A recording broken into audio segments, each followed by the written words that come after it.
کہ جو لیکونہ ہے وہ وقت دے دیں ان کو کہ آپ یہ لیکونہ فل کر لیں، اور جج محمد بشیر یا جو بھی نیا جج آتا ہے وہ ایک نیا آرڈر پاس کر دے اور اس کے مطابق ایک نیا نوٹیفیکیشن جاری ہو جائے۔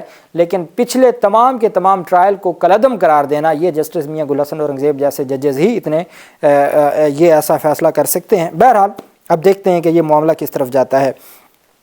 پاکستان تحریک انصاف کے سربراہ عمران خان 5 اگست کو ایک غیر قانونی سزا میں گرفتار کیا گیا تھا، جو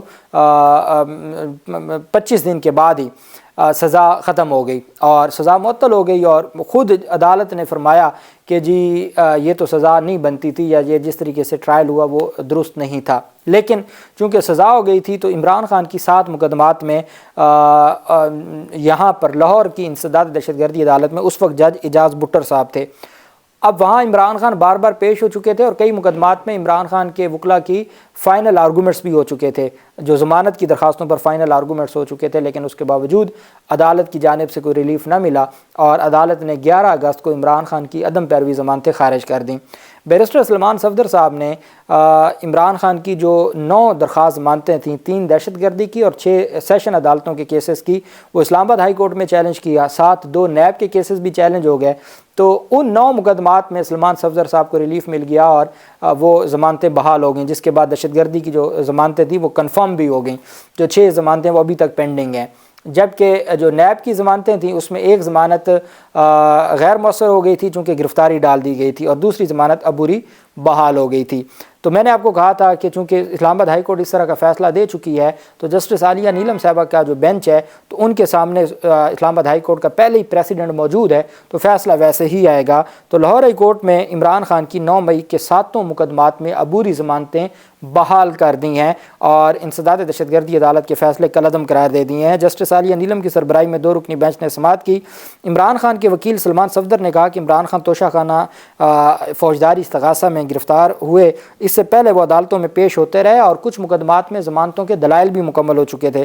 سلمان صفدر نے کہا کہ ضمانتوں کو عدم پیروی کی بنیاد پر خارج کر دیا گیا، ضمانتوں پر میرٹ کی بنیاد پر فیصلہ ہونا چاہیے تھا۔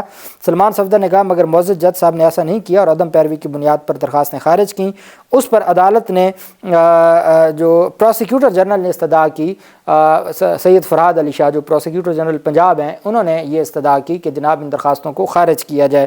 اس پر عدالت نے پھر فیصلہ محفوظ کیا اور فیصلہ محفوظ کرنے کے بعد عدالت نے عمران خان کی 9 مئی کے 7 مقدمات میں عبوری ضمانتیں بحال کرتے ہوئے ویڈیو لنک کے ذریعے ٹرائل کورٹ کو عبوری ضمانتوں پر فیصلہ کرنے کا حکم دے دیا۔